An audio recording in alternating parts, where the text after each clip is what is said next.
Hello, everyone. Welcome back. This is Curran, and today I would like to do a short video blog on my thoughts on the evolution of English poetry. Okay, the evolution of English poetry began with Beowulf deep in the 6th century. It existed in oral tradition for generations. It is story, demons, Grendel and his vengeful mother, heroes, Beowulf, dragons, and adventures. The oldest written manuscript dates from the 900s. Today, that manuscript is in the British Museum Library. It's a great story, and it is one that still inspires us.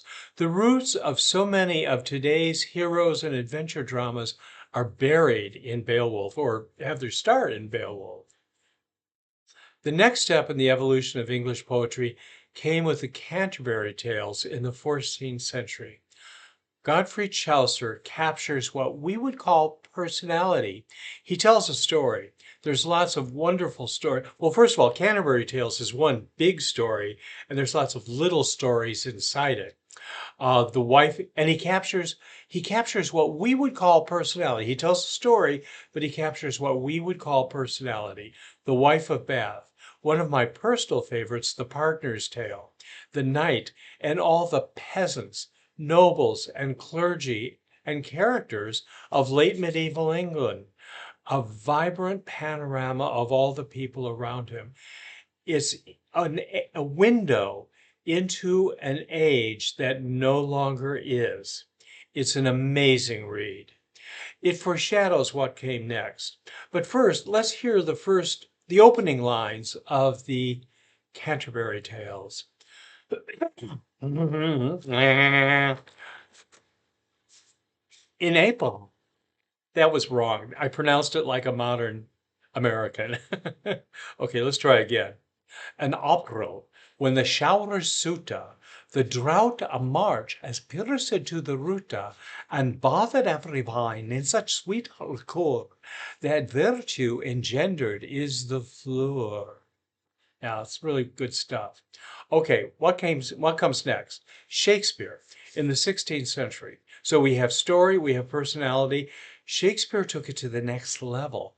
Psychology. He gets inside the story and the personalities and delves deep into the characters of which he writes. The classic is Hamlet's very famous soliloquy.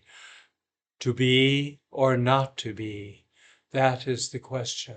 Whether it is nobler in the mind to suffer the slings and arrows of outrageous fortune, and to take arms against a sea of trouble, and by opposing end them, to die, to sleep. Aye, there's the rub, for in that sleep of death, what dreams may come! The undiscovered country, from whose bourne no traveler e'er returns, does puzzle the will, and makes us rather bear those ills we have, than fly to others we know not of. This conscience does make cowards of us all.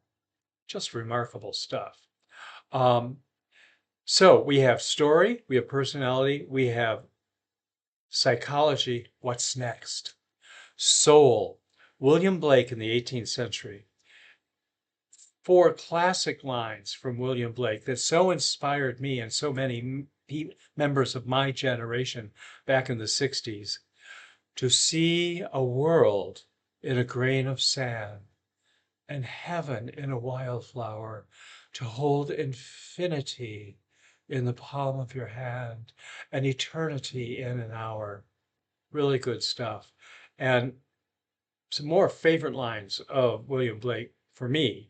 Tiger, tiger, burning bright, in the forest of the night, what immortal hand or eye could frame thy fearful symmetry? Okay, now let's fast forward across the pond. You know what the pond is, or you will in a minute, to Massachusetts and Emily Dickinson. This is in the 19th century. The soul selects her own society, and then closes the door on her divine majority, present no more. And some of my favorite 19th century American poet from Walt Whitman. I celebrate myself and sing myself, and what I assume you shall assume. For every atom belonging to me as well belongs to you. And then a little later on in the poem, he says, I lean and loaf and invite my soul, observing a spear of summer grass. And then a little further on, he says, I believe a summer grass is no less than the journey work of the stars. So the journey work of the stars is taken us 1,000 years to get there, from story to personality to psychology to soul. The poets have a lot to say to us if we will listen.